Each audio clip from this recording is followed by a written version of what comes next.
got the DJI Mic Mini 2, and today I'll be showing you how to remove the wind guard or the Deadcat, as some of you might want to call it. So this is very simple. You don't want to pull on this, because if you pull on this, you might destroy the attachment between this woolen part, the wind guard, and the plastic holder that holds that wind guard. So what you need to do is simply just bring it up like this, and then you hold this plastic and then just twist it this way. Okay, so just twist it out like that, and it's gonna pop out very easily. And then you'll see the hooks, and you can see the holes where those hooks go.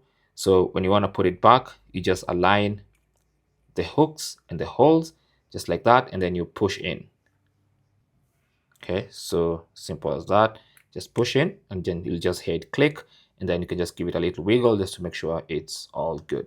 So that is basically how to attach and how to remove the wind guard, also known as the Deadcat.